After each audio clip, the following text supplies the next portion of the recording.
ఉండడానికి దేవునికి స్తోత్రం.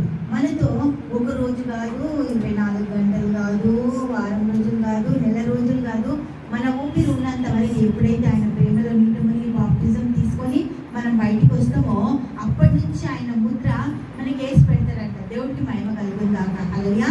నిర్గమకాండం 3వ అధ్యాయము 1వ వచనం నుంచి చూద్దాం. మోషే మిద్యాను యాజకుడైన యిత్రోను తన మామ మందను మేపుచు ఆ మందను అరణ్యం అవతలకు తోలుకొని దేవుని పర్వతమైన హోరేబుకు వచ్చింది. ఒక పొద నడిమిని అగ్ని జ్వాలలో యెహోవా దూత అతనికి ప్రత్యక్షమాయెను. దేవుడికి మహిమ కలుగును గాక. హల్లెలూయా. ఏం ప్రత్యక్షమైందట? యెహోవా దూత. ఒక పొద నడిమిని అగ్ని జ్వాలలో యెహోవా దూత అతనికి ప్రత్యక్షమాయెను. అతను చూచినప్పుడు అగ్ని వలన ఆ పొద మండుచుండెను కానీ పొద కాలిపోలేదు.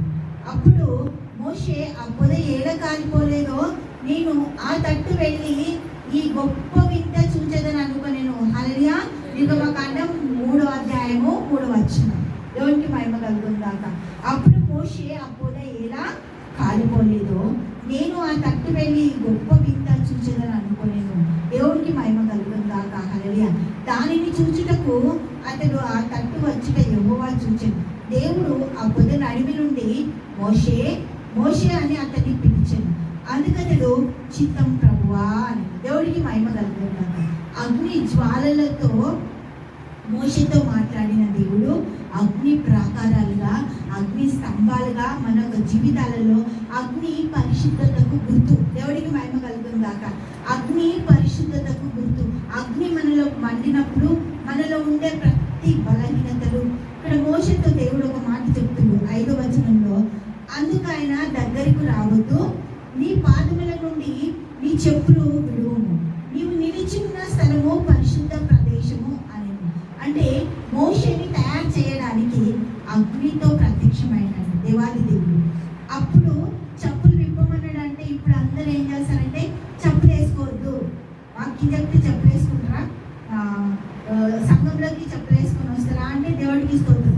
అప్పుడు పరిశుద్ధాత్మ బయట. మరి ఇప్పుడు మనలో పరిశుద్ధాత్ముడు చెప్పులు వేసుకుంటూ వెళ్ళిపోతాడా? కదా, వెళ్ళిపోడు కదా. దేవుడికి మహిమ కలుగుతుంది కాక. దేవుడు అప్పుడు మోషేని పరిశుద్ధపరుస్తుంది. పరిశుద్ధ అగ్నితోటి మోషేని ప్రిపేర్ చేయడానికి దేవుడు మాట్లాడుతుండు. దేవుడికి మహిమ కలుగుందాక. ఆయన మాట అంత అమూల్యమైంది.